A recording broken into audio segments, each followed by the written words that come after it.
Very good evening to all of you. आप सभी का वार्म वेलकम करता हूं वाइट योर इंग्लिश ट्यूटर पे।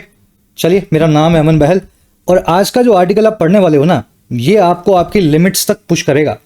आपका रीडिंग का लेवल कैसा भी हो, कितने भी टाइम से आप पढ़ रहे हो, लेकिन इस आर्टिकल को पढ़ते हुए आप फील करोगे इंटेंसिटी, और आप बार बार आपको ऐसा लगेगा कि इतना मुश्किल कोई कैसे लिख सकता है और कैसे पढ़ा जा सकता है। लेकिन हमारी क्लासेस का ऑब्जेक्टिव और ब्यूटी यही है कि इस क्लास के बाद आप इस पूरे आर्टिकल का कर दोगे पोस्टमार्टम। हर वर्ड को ब्रेक करके उसका मीनिंग निकालोगे, साथ में ग्रामर और जो वोकैब है वो आपको मैं कवर करवाता हुआ चलूंगा।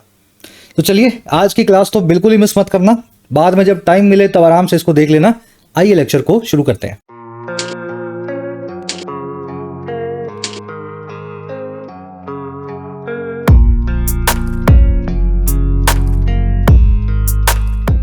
ऑलराइट, कह रहा है सिंथेटिक मीडिया। मीडिया क्या होती है भाई? जो न्यूज़, वीडियोस, अखबार, चैनल, ये सब आप देख रहे हो ना, वेब सीरीज, ये सब मीडिया है जिससे आपके पास कोई संदेश, कोई पैगाम, कोई मैसेज पहुंचता है।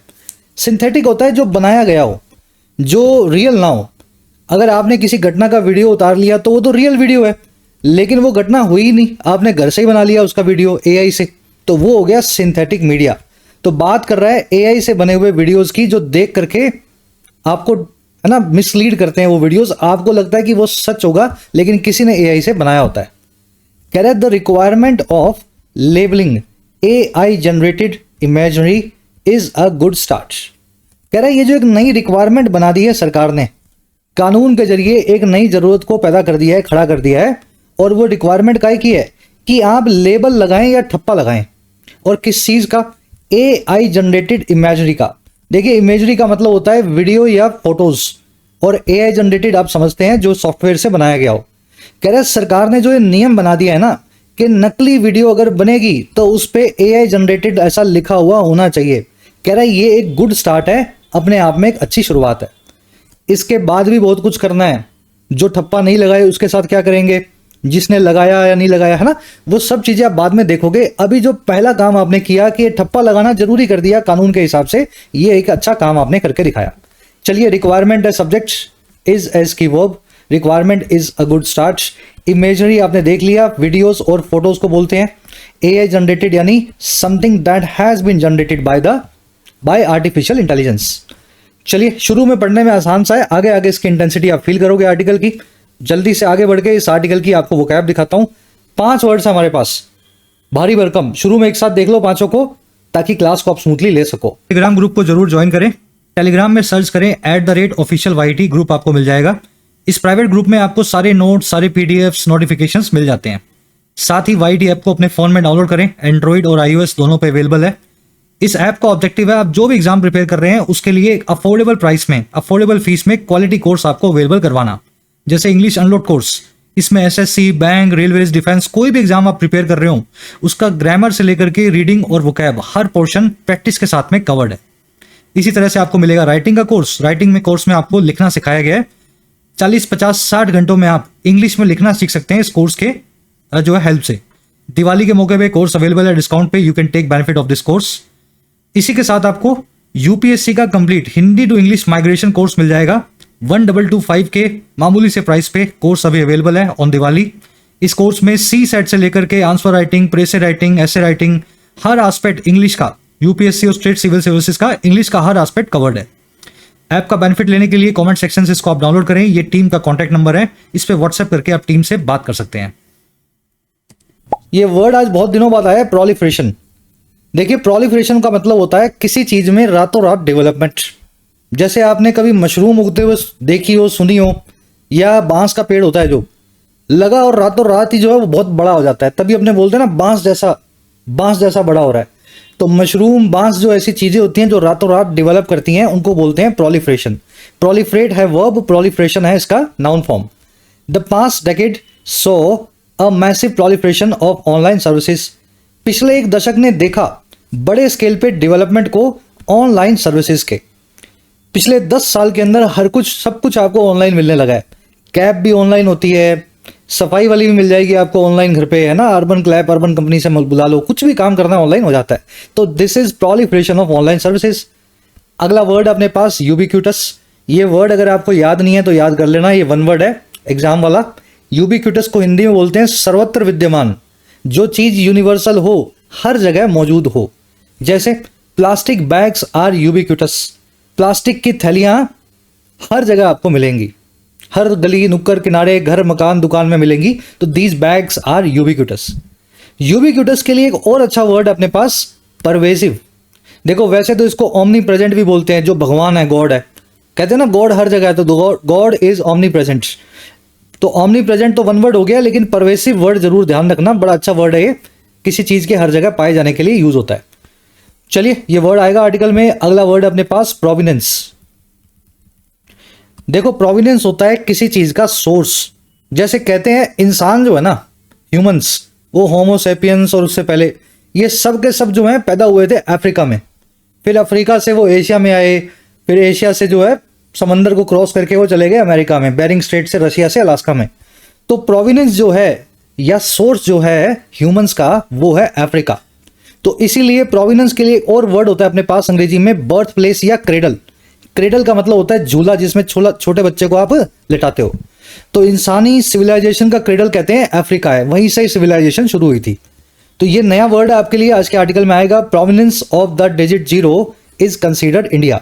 जो सोर्स है जीरो नाम के डिजिट का, है ना, वो भारत माना जाता है, इज कंसीडर्ड इंडिया। चलिए अगला वर्ड अपने पास, यूजर्व। ये भी नया वर्ड है। देखिए यूजर्व का मतलब पता क्या होता है, आपने वो फिल्मों में और वो वेब सीरीज में देखा होगा, राजा के खिलाफ कोई बगावत करके, राजद्रोह करके राजा को उठा के गद्दी पे बैठ जाए। तो इस पूरे वाक्य को, घटना को अंग्रेजी में बोलते हैं, काम को यूजर्व करना। जैसे अभी क्या एग्जांपल दें आपको, बांग्लादेश में हुआ, जो म्यांमार में हुआ, वहां पे जो हुंता है वहां की आर्मी, उन्होंने आंग सू कही की सरकार को उठा करके सत्ता को कब्जा लिया। तो सत्ता को कब्जाना या किसी भी चीज को कब्जाना यूजर्व करना कहलाता है। और ऐसा बदमाश आदमी जो यूजर्व करे उसको अंग्रेजी में बोलते हैं यूजर्पर, या मैं लिखना भूल गया। और इसकी इस बदमाश हरकत को बोलते हैं यूजर्पेशन। नया वर्ड है ना आपके लिए, हाईजैक करना इसको बोल सकते हैं, एरोगेट करना इसको बोल सकते हैं। The general tried to hijack या usurp power from the elected government. इस जनरल ने, इस आर्मी के अफसर ने कोशिश किया कि वो हथियार ले, यूजर्व कर ले ताकत को, और किससे, चुनी हुई सरकार से, इलेक्टेड गवर्नमेंट से। यूजर्व एक नया वर्ड है, इसके लिए एक अच्छा सिनोनिम है अंग्रेजी में एरोगेट, और इससे एक फ्रेज बनता है एरोगेट टू वन सेल्फ। इसको हिंदी में क्या बोलते हैं, किसी चीज का जबरन ठेका ले लेना। आपने बोलते हैं ना यार ये ऐसे ही बीच में आ रहा है, इसने ऐसे ठेका ले रखा है इस काम का, तो अंग्रेजी में उसको बोलते हैं arrogate something to one self. चलो लास्ट वर्ड है अपने पास, स्क्रूपल। देखिए स्क्रूपल का मतलब होता है मॉरल सिद्धांत, नैतिक मूल्य। जैसे झूठ नहीं बोलूंगा, किसी का चोरी नहीं करूंगा, तो ये स्क्रूपल है। मॉरल सिद्धांतों को प्रिंसिपल, एथिक्स, कॉन्शियंस और मॉरल्स भी बोलते हैं। और जो आदमी स्क्रूपल्स रखता हो, सिद्धांतवादी हो, उसको बोलते हैं स्क्रूपलस। स्क्रूपल एक नाउन है सिद्धांत के लिए। स्क्रूपल से भरा हुआ आदमी, सिद्धांतवादी आदमी, स्क्रूपलस, ठीक है ना, एक सज्जन आदमी। The shopkeeper had no scruples about selling defected products even to his regular customers. इस दुकानदार के कोई मूल्य या कोई सिद्धांत थे ही नहीं, और किस चीज को लेके, बेचने को लेकर के खराब प्रोडक्ट्स को, यहां तक कि अपने रेगुलर कस्टमर्स को भी। चलिए स्क्रूपलस तो आपने देख लिया, जेंटलमैन आदमी। इसका बिल्कुल उल्टा होता है बदमाश आदमी, अनस्क्रूपलस, जिसके कोई सिद्धांत ना हो, समझ गए ना, जहां उसको लगे फायदा वो अपना हिसाब किताब अपने हिसाब से देख लेता है, अनस्क्रूपलस। चलिए 4-5 वर्ड्स हो गए डिटेल में, भारी भरकम वोकैब है। टेलीग्राम से शीट को डाउनलोड करें और इसको रिवीजन दिया करो वीकली। अगेन आपको मैंने बताया था सैटरडे को एक स्पेशल क्लास होने वाली है, मैं इसलिए रिवील नहीं कर रहा हूं, एक्साइटमेंट आपकी बनी रहेगी, मजेदार लगेगा आपको, नया कॉन्सेप्ट है। इस सैटरडे से आपको, कल से वो क्लास मिलने लगेगी, हर सैटरडे पूरे वीक का आपको रिवीजन मिलेगा कम से कम टाइम में। चलिए अब एक समरी आपको देने आर्टिकल की। देखिए रिसेंटली वो गाना आया था, आपने सुना था ना, सैयारा वाला, सैयारा तू तो, है ना, वो सैयारा वाला गाना जो है ना, उसको आप सर्च करो यूट्यूब पे। एक 1985 की अमिताभ बच्चन और पता नहीं कौन सी पुरानी हीरोइन है, वो उनके ऊपर एक गाना बना हुआ है सैयारा वाला। आपको किशोर कुमार की आवाज में वो गाना सुनने को मिलेगा, और देख के आपको ऐसा लगेगा कि 1985 में ये गाना आ चुका है, जिसको 2025 में सैयारा मूवी में कॉपी किया गया है। लेकिन अगर आप थोड़ा सा, अभी देखना, आप चेक करना, थोड़ा सा अंदर जाओगे तो आपको पता लगेगा कि वो 1985 वाली जो आपको वीडियो दिखा रहा है यूट्यूब, वो किसी ने एआई से जनरेट की है। किशोर कुमार की आवाज में वो गाना गवा दिया, अमिताभ बच्चन लगा दिया ऊपर। तो ये होता है एआई का कमाल, जिससे आप भ्रमित हो जाओ, मिसलीड करे आपको लगे कि वीडियो सच है लेकिन किसी ने घर बैठ के बनाई हुई है। अब ये समस्या इतनी बढ़ गई है कि सरकार ने एक नया कदम उठाया है कि अगर अब आप कोई भी एआई जनरेटेड वीडियो या फोटो पब्लिश करेंगे तो उसके ऊपर लिखा होना चाहिए कि मैंने ये एआई से जनरेट किया है। ठीक है, अगर ये नहीं लिखा हुआ पाया गया तो फिर आपके साथ हिसाब किया जाएगा कानून के हिसाब से। तो हमारा आर्टिकल कह रहा है कि ये बड़ी अच्छी स्टार्ट है, ये बड़ा जरूरी काम है, अभी आगे और भी काम करने हैं। सबसे पहले ये चीज को बाइंडिंग बना दो कि एआई जनरेटेड कंटेंट पे एआई का ठप्पा लगा हुआ होना चाहिए, चाहे वो फेसबुक पे हो, इंस्टाग्राम पे हो, कहीं भी हो। चलिए, आज की टोन है ऑप्टिमिस्टिक लेकिन कॉशियसली ऑप्टिमिस्टिक। ऑप्टिमिज्म आशावाद को दिखा रहा है सरकार के कदम को लेकर के, लेकिन कॉशियस भी है, सावधान भी है कि ज्यादा आशावाद नहीं रखना है, एआई बड़ा खतरनाक है। चलिए शुरू करते हैं। जितना पढ़ सको पढ़ो, फर्स्ट पैराग्राफ आपके सामने है, मैं वीडियो को करता हूं पॉज, आपको चाहे 5 मिनट लगे, मीनिंग निकाल लो इसका, फिर अपने मिल करके साथ में इसको पढ़ेंगे।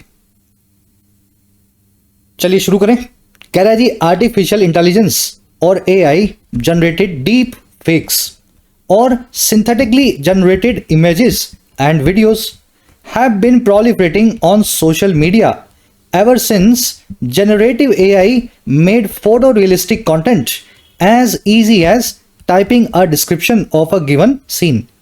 कह रहे जो AI से जनरेट किए गए डीप फेक्स हैं, डीप फेक आप समझते हैं, फोटो होगी आपकी लेकिन काम आप कुछ ऐसा कर रहे हो जो आपने किया नहीं।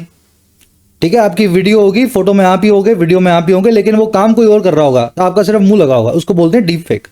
कह रहे एआई से बनाए गए बदमाशी भरा काम जो है ना, डीप फेक वाला, या फिर जिसको आप बोल सकते हैं सिंथेटिकली जनरेटेड जो इमेज और वीडियोज हैं जो आपने अपने कंप्यूटर पे जनरेट की हैं किसी और के चेहरे को लगा के।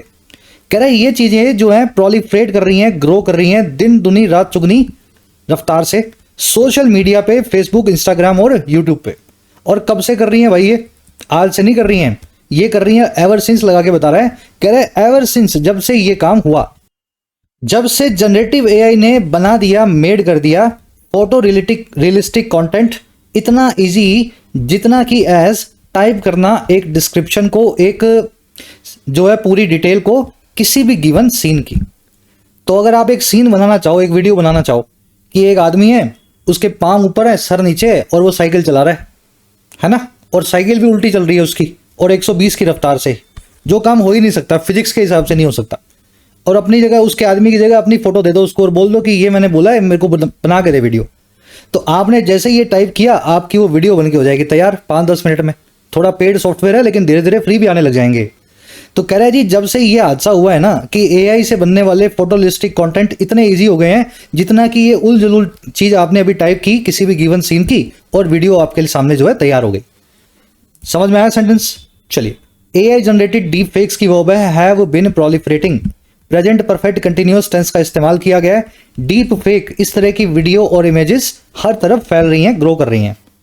चलिए, कब से कर रही हैं? एवर सिंस लगा करके एक पॉइंट ऑफ टाइम दिया गया, जब से ये हादसा हुआ, ये काम हुआ, जब से एआई ने बना दिया इस तरह के नकली कंटेंट को इतना आसान। फोटो रियलिस्टिक का मतलब होता है ऐसी फोटो, ऐसी वीडियो जो आपको रियल लगे। है नहीं रियल, है नहीं, वो बनाई एआई नहीं है, एआई नहीं है, लेकिन आपको लग रहा है देख के रियल है, तो उसको बोलते हैं फोटो रियलिस्टिक कंटेंट। चलिए और आगे बढ़ते हैं। कह रहा है as this technology developed rapidly over सन 2024, concerns were raised over electoral integrity and disinformation amplified with the aid of such AI generated content। कह रहा है जी, जैसे ही ये टेक्नोलॉजी डेवलप हुई या विकसित हुई बहुत तेजी से, रैपिडली सन 2024 में, जैसे ही ये काम हुआ पिछले साल, तो कह रहे बहुत सारे कंसर्न्स या चिंताएं उठाए गए, वर रेज किए गए पैसिव वॉइस में। बी फैमिली की वर्ब प्लस में वर्ब की थर्ड फॉर्म, रेज का मतलब है उठाना। और किस चीज को लेकर के? 2 चीजों को लेकर के। पहली चीज थी इलेक्टोरल इंटेग्रिटी।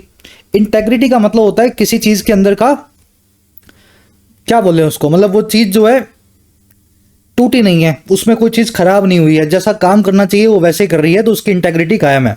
इलेक्टोरल यानी वोटों से रिलेटेड। इलेक्टोरल इंटेग्रिटी का मतलब है वोट पढ़ने की प्रक्रिया के अंदर की इंटेग्रिटी।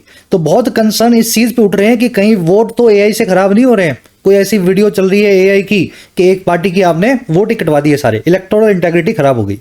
और दूसरे कंसर्न्स हैं उस डिस इंफॉर्मेशन पे या झूठी इंफॉर्मेशन पे जो एम्पलीफाइड हो गई है, बहुत बढ़ गई है एड से या हेल्प से एआई जनरेटेड कंटेंट के। चलिए, टेक्नोलॉजी की वर्ब है डेवलप्ड, वर्ब की सेकंड फॉर्म लगी हुई है। कंसर्न्स की वर्ब है वर रेज्ड, पैसिव वॉइस का इस्तेमाल हुआ है। रेज करना या उठाना बी फैमिली की वर्ब प्लस में वर्ब की थर्ड फॉर्म। डिस इंफॉर्मेशन आपने देख लिया, मिस इंफॉर्मेशन, डिस इंफॉर्मेशन यानी मिसलीड करने वाली झूठी इंफॉर्मेशन। इसके लिए एडजेक्टिव लगाए वर्ब की थर्ड फॉर्म में एम्पलीफाइड, जब से ये एम्पलीफाई हुई। चलो अब एक ग्रामर कॉन्सेप्ट है, करवा दें आपको। यहाँ बड़ा प्यारा कॉन्सेप्ट है, मुझे पता है आपको कई लोगों को आता होगा लेकिन फिर भी मिस हो जाए आपके दिमाग से। तो देखिए, आपको पता है जब भी कोई काम पास्ट में काफी वक्त से हो रहा हो तो उस काम के लिए आप प्रेजेंट परफेक्ट कंटिन्यूअस टेंस का इस्तेमाल करते हैं। जब भी आप सिंस फोर देखें किसी काम के होते हुए को तो आप पीपीसी को लगा करके has been, have been, verb की आईएनजी फॉर्म लगा के बताते हैं। जैसे मैं आपसे मिला कल रात को 12 बजे और अब बज रहे हैं सुबह के 10। टाइम कितना हो गया? 10 घंटे हो गए। और मैं आपको 10 घंटे से फोन कर रहा हूं, आप सोए हुए, आप उठा नहीं रहे हो। अब 10 बजे अपने को बात हुई, अपनी जो है मिलना हुआ, तो मैंने आपको बोला मैं कोशिश कर रहा हूं कॉल करने की आपको 10 घंटों से, तो I am trying to call you for 10 hours. अब ये कॉन्सेप्ट आपको पता है, अगर ये काम 10 घंटे से हो रहा है तो मैं यहां पे वर्ब के आईएनजी फॉर्म लगा के प्रेजेंट कंटिन्यूअस टेंस में नहीं लिख सकता, मुझे इसको प्रेजेंट परफेक्ट कंटिन्यूअस टेंस में बनाना होगा ताकि पास्ट में और प्रेजेंट में दोनों जगह काम चल रहा हो। तो वो कैसे बनेगा? आई एम ट्राइंग की जगह मैं लिख दूंगा आई हैव बिन ट्राइंग।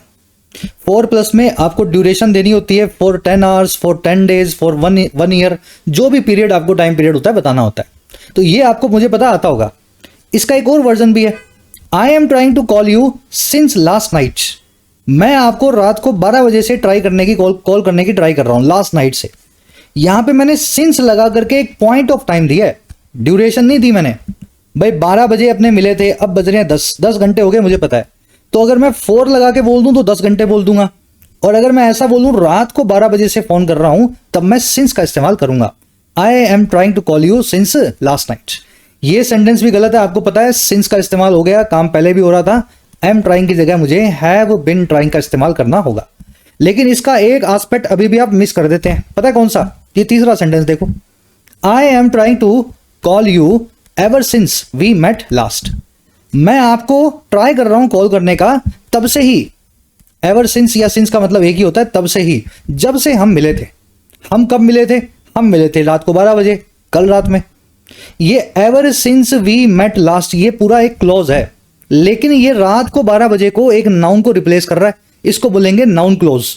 और ये पूरा काम कर रहा है एडवर्ब का, एडवर्ब ऑफ टाइम बता रहा है। एवर सिंस यहां पे एक क्लोज की फॉर्म में है, अभी भी इस केस में आपको हैव बिन ट्राइंग का इस्तेमाल करना होगा। तो बहुत सारे बच्चे इस चीज को मिस कर देते हैं कि सर एवर सिंस के बाद में कोई 12 बजे तो लिखा नहीं हुआ, टाइम तो दिया नहीं हुआ, तो मैं क्यों प्रेजेंट परफेक्ट कंटिन्यूअस लगाऊं? क्योंकि एवर सिंस के बाद में एक घटना दी गई है, वो घटना ही पॉइंट ऑफ टाइम का काम करेगी, जब हम मिले थे यानी 12 बजे मिले थे। समझ गए? तो एवर सिंस प्लस में एक क्लॉज भी एडवर्बियल फ्रेज ऑफ या एडवर्बियल क्लॉज ऑफ टाइम होता है, और उसके साथ में भी प्रेजेंट परफेक्ट कंटिन्यूअस टेंस का इस्तेमाल किया जाना बनता है। बस कुछ ऐसा ही यहां भी हुआ। ये सारी वीडियोस, सारे डीप फेक्स प्रोलिफरेट कर रहे हैं प्रेजेंट परफेक्ट कंटिन्यूअस में। और कब से? जब से ये घटना हुई, ever since AI made photorealistic content as easy as typing. Detail में आ गया समझ में? थोड़ा एडवांस्ड है मुझे पता है, जिनके बेसिक्स अच्छे हैं बड़े अच्छे से आप इसको कवर कर सकते हो। चलो एक क्वेश्चन आपको दे रहा हूं, इसी के ऊपर बेस्ड है, सब लोग इसको ट्राई देना। She is avoiding me ever since we argued. वो मुझे अवॉइड कर रही है जब से हमने आर्ग्यूमेंट किया, जब से हमारी बहस हुई। बनाओ और इसको कमेंट्स में डालो, सही गलत होगा आपको फीडबैक कमेंट्स के अंदर मिलेगा। चलिए आगे बढ़ते हैं, ये मेजर ग्रामर कॉन्सेप्ट था अपना आज का। अब आ जाओ नेक्स्ट पैराग्राफ पे। चलिए कह रहा है while those concerns did not reach the peaks of the feared outcomes, the slope has become pervasive from low budget advertisements to high budget political caricatures। कह रहे जहां ये सारी चिंताएं हैं कि एआई आ गया उल्टा पुल्टा बना रहा है, ये सारे कंसर्न्स नहीं पहुंचे पीक पे या हाईएस्ट पॉइंट पे, उन आउटकम्स के, उन नतीजों के जो फियर्ड थे। हमें लगता था कि हर आदमी की गलत वीडियो कुछ बन जाएगी, वैसा हुआ नहीं, जहां ये बात सच है। कह रहे वहीं पे एआई का ना एक स्लोप सा हो गया। स्लोप मतलब होता है कीचड़, है ना, कादा। कह रहे एआई का जो एक कीचड़ है ना, ये बन चुका है इतना परवेसिव, इतना ज्यादा हर तरफ फैला हुआ, कहां से कहां तक देखो, चाहे आप लो बजट की एडवर्टीजमेंट्स देख लो, वहां से लेकर के हाई बजट के पॉलिटिकल कैरिकेचर्स तक, या फिर राजनीतिक कार्टून्स तक, आपको कई बार देखना उल्टी पुल्टी एडवर्टीजमेंट्स मिलेंगी, बाबा रामदेव बना हुआ ऊपर, है ना, नरेंद्र मोदी की फोटो होगी, किसी पे राहुल गांधी लगा देंगे, सब एआई जनरेटेड है, किसी ने उस प्रोडक्ट को कभी एंडोर्स नहीं किया। तो कह रहे ये किच्चड़ जो है एआई का हर जगह फैल गया है, हालांकि वो नहीं हुआ जिसका हमें डर था, हर आदमी की उल्टी पुल्टी वीडियो अभी तक बनना शुरू नहीं हुआ। चलिए, कंसर्न्स की वर्ब है डिड नॉट रीच, रीच करना, कहीं पे पहुंचना, एक ट्रांजिटिव वर्ब है, अपने बाद में रीच कभी भी टू नहीं लेगी, एट नहीं लेगी। आई रीच्ड दिल्ली, मैं दिल्ली पहुंच गया, आई रीच्ड एट दिल्ली या टू दिल्ली कभी मत लिखना, रीच वर्ब हमेशा ट्रांजिटिव होती है। स्लोप यानी किच्चड़ वर्ब है इसकी, हैज बिकम परवेसिव यानी ओमनी प्रेजेंट यूबिक्यूटस, जैसे प्लास्टिक की थैलियां होती हैं हर जगह मिलती हैं। कैरिकेचर का मतलब होता है कार्टून्स। कह रहा है in this context the union government's move to propose mandatory labelling of AI generated content with an amendment to the IT rules of 2021 advances the global conversation somewhat in navigating this phenomenon. कह रहा है अगर इस context में देखें ना, AI बहुत तो नहीं फैला लेकिन फैल काफी गया, फिर भी तो हमारी जो सरकार है, यूनियन गवर्नमेंट है, सेंट्रल गवर्नमेंट है, उसकी जो ये हरकत है, एक्शन है कि उसने प्रपोज किया है, सुझाया है कि एक जरूरी तौर पे ठप्पा लगे लेबल हो हर एआई जनरेटेड कंटेंट पे, वीडियो पे और फोटो पे। और ये सुझाया इन्होंने एक अमेंडमेंट के जरिए, एक सुधार के जरिए आईटी रूल्स में 2021 के। कह रहे ये हरकत, सरकार का ये एक्शन एडवांस करता है, आगे बढ़ाता है पूरी दुनिया में इस बातचीत को, कॉन्वर्सेशन को, डिस्कशन को, और जो है किसी तरीके से समवट नेविगेट करने में, पार पाने में इस फिनोमिनन के, इस घटना के। फिनोमिनन होता है एक नई घटना, नई डेवलपमेंट, कुछ नया जो समाज में हुआ हो। नेविगेट करना यानी किसी चीज से गुजरना, उसको मैनेज करना, जैसे कोई दरिया है, समंदर है, तूफान है, वहां से आप कैसे गुजरेंगे, मुश्किल है ना गुजरना, तो ऐसे मुश्किल हालात में किसी चीज से गुजरते हैं तो आप उसको नेविगेट करते हैं। तो हमारी सरकार का ये एक्शन भी इसी एजेंडा को आगे बढ़ाता है जो पूरी दुनिया में चल रहा है। ये बात चल रही है कि कैसे एआई के इस फिनोमिनन से, कीचड़ से नेविगेट किया जाए। सब समझ में आ रहा है ना भाई? मुश्किल होगा पढ़ने में, लेकिन आप तो मेरे साथ पढ़ रहे हो ना, हमारा तरीका अलग है। मुश्किल है तो क्या हुआ? कह रहा है it is unclear how big the problem of being unable to identify AI slop is for internet users in India. कह रहा है ये बात अभी भी अनक्लियर है, साफ नहीं है। और कौन सी बात? कि कितनी बड़ी प्रॉब्लम है, हाउ बिग द प्रॉब्लम है, और किसकी होने की, अनएबल या असक्षम या मजबूर आइडेंटिफाई करने में, पहचानने में एआई के कीचड़ को, स्लोप को, और किसके लिए? हमारे देश के इंटरनेट यूजर्स के लिए। तो अभी तक हमें इस बारे में पता नहीं है कि हमारे देश में लोग एआई से कितना बेवकूफ बनते हैं। हो सकता है सब लोग पहचान लेते हो सकता है कोई ना पहचानता हो, तो अभी तक कोई सर्वे हुआ नहीं है। अब ये इंडिया क्या है भाई? कह रहा है जी also the world second largest AI user base. कह रहे भारत जो है वो साथ ही साथ दुनिया का सबसे बड़ा, सेकेंड लार्जेस्ट, दूसरा सबसे बड़ा एआई के प्लेटफॉर्म्स का यूजर बेस है। पहला है चाइना ऑफ कोर्स, दूसरा है इंडिया। चलो, सेंटेंस में आपने देख लिया कि इसको अभी तक क्लियर नहीं है कि भारत में कितने लोग एआई से मूर्ख बनते हैं। मुझे तो लगता है सभी बनते होंगे, आप और मैं भी कभी ना कभी बने होंगे। इट की वर्ब है is, how big the problem की वर्ब है इज। वर्ल्ड सेकेंड लार्जेस्ट, दुनिया की सबसे बड़ी, दूसरी। देखो लार्जेस्ट के आगे आपको द का इस्तेमाल करना होता है, एडजेक्टिव की सुपरलेटिव डिग्री है। लेकिन second largest, third largest, fourth largest, first, second, third, fourth, इनके आगे भी द का इस्तेमाल होता है। तो टेक्निकली सेकंड लार्जेस्ट के आगे द लगना चाहिए था, लेकिन क्यों नहीं लगा? लार्जेस्ट के आगे लगता ही है, लेकिन फर्स्ट सेकंड के आगे भी लगाना होता है, तो सेकंड लार्जेस्ट के आगे भी लगना होगा, लेकिन फिर भी नहीं लगा। सिंपल रीजन है, आपने एक पजेसिव एडजेक्टिव का इस्तेमाल किया है। पजेसिव एडजेक्टिव वर्ड्स, दुनिया का, माई, मेरा, राम्स, राम का, सिमरन्स, सिमरन का, जब भी किसी का की बात होती है, मेरा, तुम्हारा, इसका, उसका, पजेसिव एडजेक्टिव जब भी लगाया जाता है उसके बाद में द का इस्तेमाल अंग्रेजी में नहीं होता। तो वर्ड्स द सेकंड लार्जेस्ट आपने इसलिए नहीं लिखा। बढ़े आगे, आ जाओ नेक्स्ट पैराग्राफ। कह रहा है जी टू की factors tilt the scales in favour of acting. कह रहे दो बड़े इंपॉर्टेंट फैक्टर्स हैं, कारण है, जो टिल्ट कर देते हैं स्केल को या पलड़े को झुका देते हैं। और इन फेवर ऑफ, किसके फेवर में, किसकी तरफ? एक्टिंग करने के या हरकत में आने के। एक्टिंग का मतलब वो नहीं है, यहां पे अभिनय की बात नहीं हो रही। कह रहे 2 कारण है जिसकी वजह से एक्शन लेने का जो काम है सरकार की तरफ से, उस तरफ जो है पलड़ा झुक जाता है, एक्शन लेना जरूरी बन जाता है। कौन से 2 कारण है? पहला कारण, अब ध्यान से पढ़ना, कह रहा as with pre AI disinformation and misinformation, lies and misleading content में at any time explode into virality. कह रहा पहला कारण ये है कि जैसे कि इसके साथ हुआ एज विद एआई से पहले के मिस इंफॉर्मेशन और डिस इंफॉर्मेशन के साथ। व्हाट्सएप आते थे ना अपने पास, यहाँ पे ये है ताजमहल के नीचे शिव जी का मंदिर है, पहले ऐसा ही होता था, मिस इंफॉर्मेशन ऐसी फैलती थी। कह रहे कि जैसे एआई से पहले ऐसी कॉन्स्पिरेसी थ्योरीज आती थी गलत इंफॉर्मेशन वाली, कह रहे तब भी जो लाइज थे या झूठ थे या बरगलाने वाला जो कंटेंट था वो हो सकता था किसी भी टाइम एक्सप्लोड, वो कभी भी फट सकता था। और किसमें? वायरल होने में, वायरलिटी में। एक्सप्लोड इनटू वायरलिटी होना, किसी चीज का वायरल हो जाना। और कैसे होता था ये काम? Granting them disproportionate place in the democratic setup. और ये काम होता था ग्रांट करते हुए इस तरह के झूठी इंफॉर्मेशन को एक जरूरत से ज्यादा बड़ा यानी डिसप्रोपोर्शनेट जगह या प्लेस हमारे डेमोक्रेटिक सेटअप में, हमारे लोकतांत्रिक समाज में। तो कह रहा पहला कारण तो ये है, एआई आने से पहले भी उल्टे पुल्टे व्हाट्सएप कंटेंट जो था उससे बहुत ज्यादा वायरल होती थी चीजें, और समाज में, डेमोक्रेसी के अंदर, समाज के अंदर जो है उल्टा पुल्टा उनको फोकस मिलता था। अब दूसरा क्या है? कह रहा जी and the technology to create photorealistic content that deceives many people is improving every week.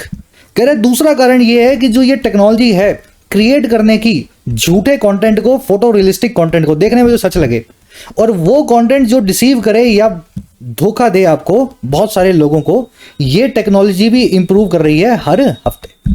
तो कह रहे हैं इन दोनों कारणों की वजह से सरकार का हरकत में आना जरूरी था। एआई से पहले भी झूठा कंटेंट बहुत वायरल होता था, अब भी होता है। और दूसरा, एआई की टेक्नोलॉजी पता नहीं आज से 3 महीने बाद ये कहां होगी, 6 महीने बाद कहां होगी, अभी हरकत में आना जरूरी है। फैक्टर्स की वो है टिल्ट द स्केल करना, पलड़े को झुकाना, disinformation, misinformation, lies और कंटेंट की वर्ब है में एक्सप्लोड, डिसप्रोपोर्शनेट यानी जरूरत से बड़ा। Technology to create photorealistic content, technology की वर्ब है इज इंप्रूविंग, कंटेंट के लिए आया है दैट, वो कंटेंट जो डिसीव करे, धोखा दे बहुत सारे पीपल को।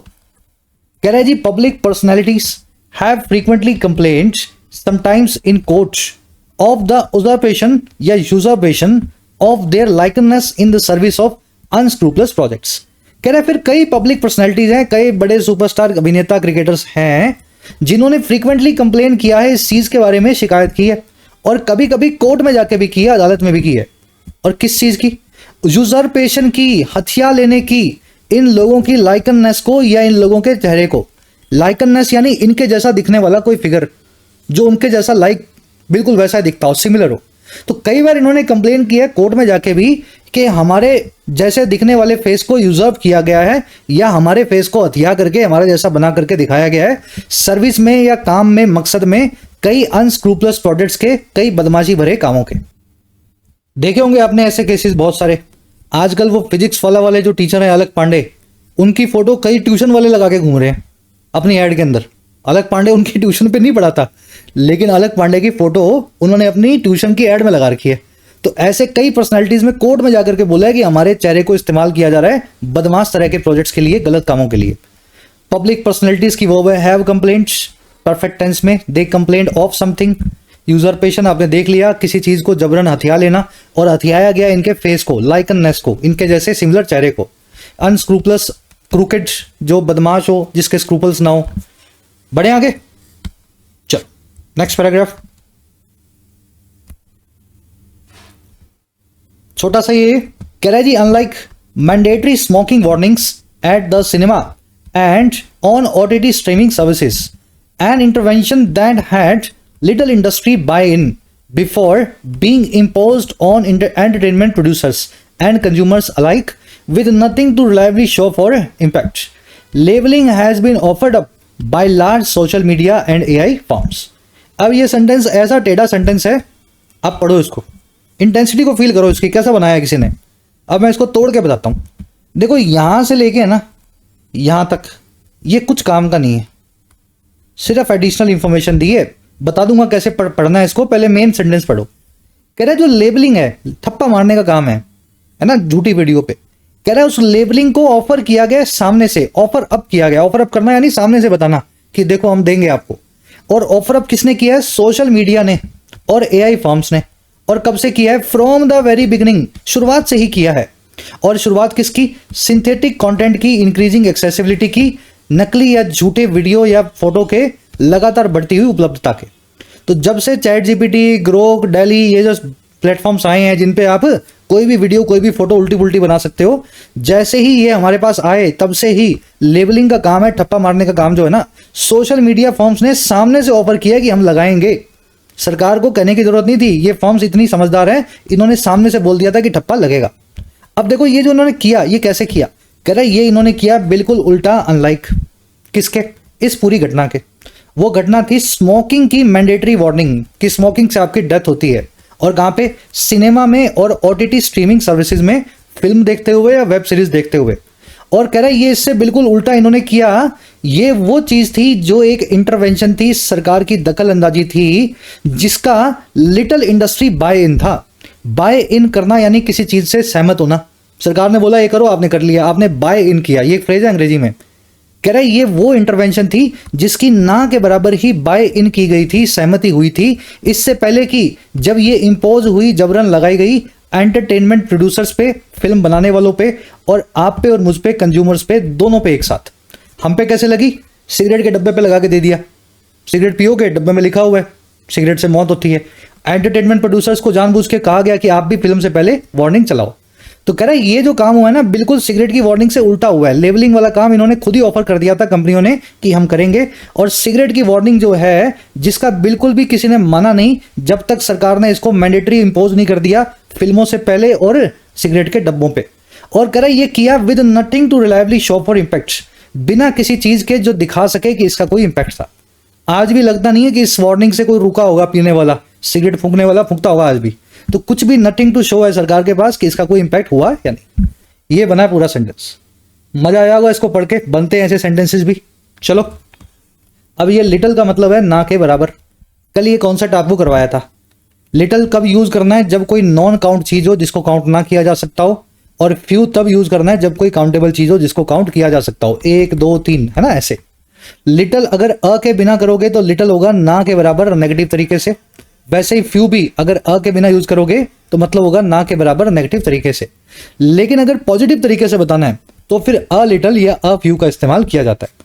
जैसे आपके पास 100 रुपए हैं, मैंने आपसे मांग लिए 10 रुपए मांग लिए। अब 10 रुपए आपके पास है तो सही, 90 रुपए बच जाएंगे देने के बाद भी, लेकिन आप देना नहीं चाहते। आप बोलो यार मेरे पास बहुत कम पैसे हैं, मैं नहीं दे सकता, I have little money, I can not help you. ना नेगेटिव तरीके से बोलोगे तो लिटिल बोल दो। और यही 10 रुपए अगर आप देना चाहते हो, आपको लग रहा है यार दे देता हूं, क्या फर्क पड़ेगा, तो आप बोलोगे yes I have a little money, take 10 rupees. तो बात इतनी नहीं है कि 10 मांगे गए या 100 मांगे गए, पीछे का इमोशन क्या है। अगर इमोशन नेगेटिव है तो लिटिल लगाओ, इमोशन पॉजिटिव है तो अ लिटिल लगाओ, दोनों का मतलब है थोड़ा। और अगर काउंटेबल चीज है तो इमोशन नेगेटिव के लिए फ्यू लगाओ, और इमोशन अगर पॉजिटिव है तो अ फ्यू लगाओ। ये कॉन्सेप्ट कल भी करवाया था, आज इसलिए करवा रहा हूं ताकि आपका रिवीजन बन जाए आपका अच्छा सा। 4 क्वेश्चन दे रहा हूं आपको, अभी वीडियो को पॉज करके इनको ट्राई दो, फिर अपने साथ में इनको सॉल्व करते हैं। चलो डालना जरूर कमेंट्स में, अभी देख लेते हैं कितने सही हैं कितने गलत हैं आपके। We made dash mistakes but overall it went well. हमने इतनी मिस्टेक्स की, थोड़ी मिस्टेक्स की, लेकिन कुल मिला के सब कुछ अच्छा गया। आप क्या बोलना चाह रहे हो? आप ये बोलना चाह रहे हो ना, हमने थोड़ी मिस्टेक की लेकिन फिर भी सब अच्छा गया। लेकिन फिर भी सब अच्छा गया मतलब कुछ मिस्टेक्स आपने की हैं। आप पॉजिटिव तरीके से बता रहे हो इस बात को। या तो आप बोल देते हमने की ही नहीं मिस्टेक, हुई कहां मिस्टेक, एक भी नहीं हुई, ऐसा तो नहीं बोल रहे हो आप बोल रहे हो फिर भी सब अच्छा गया, मतलब कई मिस्टेक्स आप मान रहे हो जो हुई थी। अगर पॉजिटिव तरीके से मान रहे हो तो फ्यू का इस्तेमाल होगा मिस्टेक से पहले। मिस्टेक्स काउंटेबल है 1 2 3। I need dash rest before we continue. मुझे थोड़े रेस्ट की जरूरत है, इससे पहले हम काम करें या आगे बढ़ें। अब मुझे यहां पे पॉजिटिव तरीके से रेस्ट चाहिए, ना के बराबर रेस्ट नहीं चाहिए। मैं कह रहा हूं मुझे चाहिए थोड़ा। पॉजिटिव तरीके से रेस्ट के बारे में बता रहा हूं। रेस्ट एक अनकाउंटेबल नाउन है, 1 2 3 में काउंट नहीं हो सकता, तो यहां पे अ लिटिल रेस्ट मुझे लिखना पड़ेगा। We made a few mistakes and I need a little rest before we continue. अगर मैं यहां लिटिल लगा दूं तो इसका मतलब है क्या होगा? मुझे तो रेस्ट चाहिए ही नहीं, चलो काम करते हैं। समझ पा रहे हो? ऐसा नहीं कहना चाह रहा हूं, मैं कह रहा हूं दो मुझे rest, a little rest I need before we continue. चलिए फ्यू या little people attended the event despite the unusual hype. बावजूद बहुत ज्यादा हाइप के, प्रमोशन के, कुछ ही लोगों ने इस इवेंट को अटेंड किया। अब यहां मैं नेगेटिव तरीके से बता रहा हूं, हमने सोचा था 1000 आएंगे, आए सिर्फ 15। समझ पा रहे हो, आदमी उतने ही आए हैं, पर मुझे पॉजिटिव नहीं नेगेटिव लग रहा है। तो फ्यू पीपल, ना के बराबर लोगों ने अटेंड किया इस इवेंट को। चलिए लास्ट क्वेश्चन खुद से कर लो solve. The movie went a flop as audience showed little या अ लिटिल फ्यू या अ फ्यू इंटरेस्ट। मूवी एक फ्लॉप चली गई क्योंकि ऑडियंस ने थोड़ा ही इंटरेस्ट दिखाया। अब नेगेटिव है या पॉजिटिव है देख लो, इंटरेस्ट के लिए क्या यूज करोगे डालना वही कमेंट्स में, फीडबैक आपको देंगे। कॉन्सेप्ट ऐसे ही सीखते हो आप, ट्राई जब तक खुद से नहीं करोगे नहीं आएगा। चलो सेकंड लास्ट पैराग्राफ है, फटाफट फिनिश करो उसको। कह रहा है Meta INC decided last year to label AI generated content on Facebook. कह रहा है जो मेटा नाम की कंपनी है आईएनसी, आईएनसी का मतलब होता है एक पब्लिक लिस्टेड कंपनी इनकॉर्पोरेट, जिसके शेयर बाजार में मिलते हो। कह रहा है मेटा नाम की जो कंपनी है फेसबुक, इसने डिसाइड किया था पिछले साल कि ये लेबल मारेगी, ठप्पा मारेगी एआई जनरेटेड कंटेंट का फेसबुक पे। कह रहा है वाइल जबकि the coalition for content provenance and authority या C2PA has bot industry players together for working on digital provenance issues.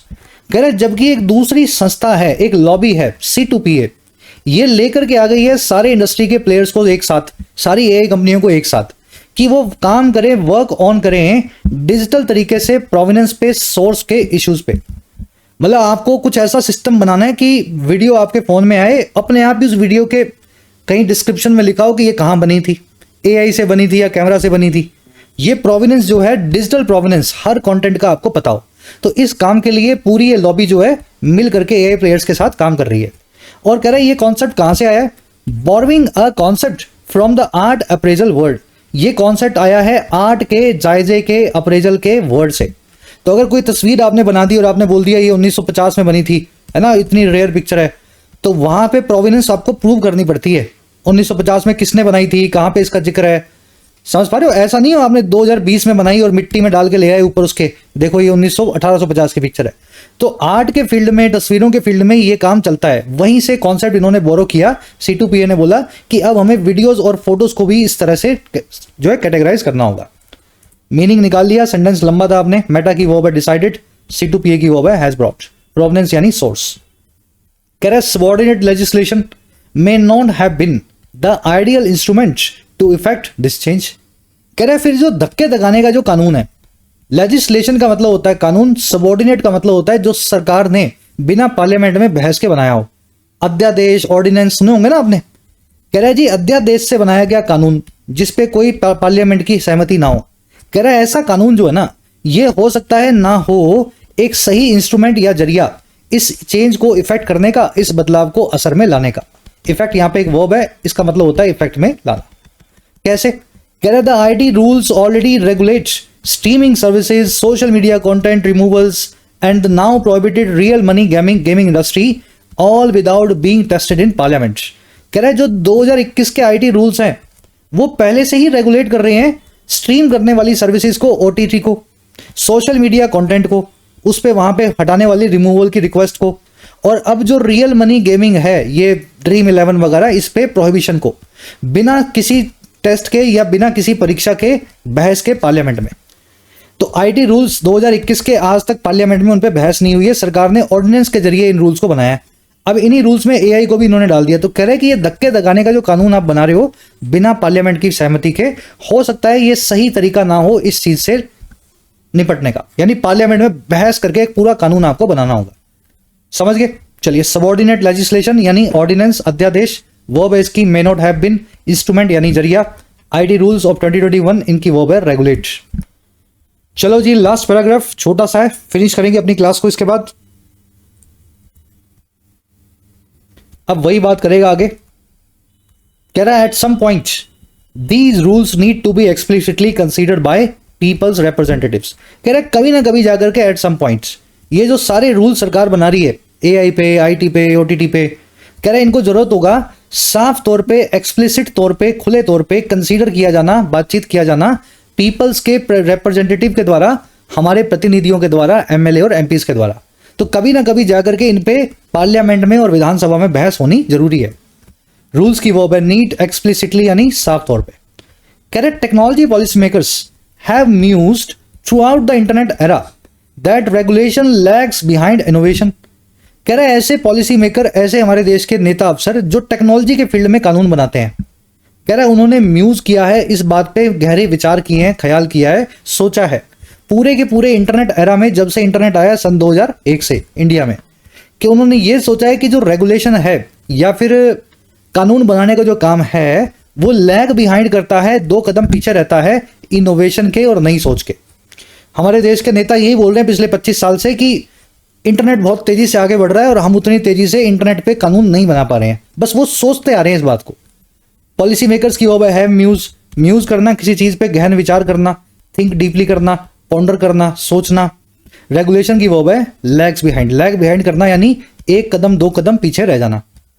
कह रहा है the government must be willing to dynamically follow up this proposal with agile action both in terms of relaxing rules that have outlived their utility and introducing new ones according to the requirements। कह रहा है अब वक्त आ गया है सरकार को willing होने का या तैयार होने का इस काम को करने का।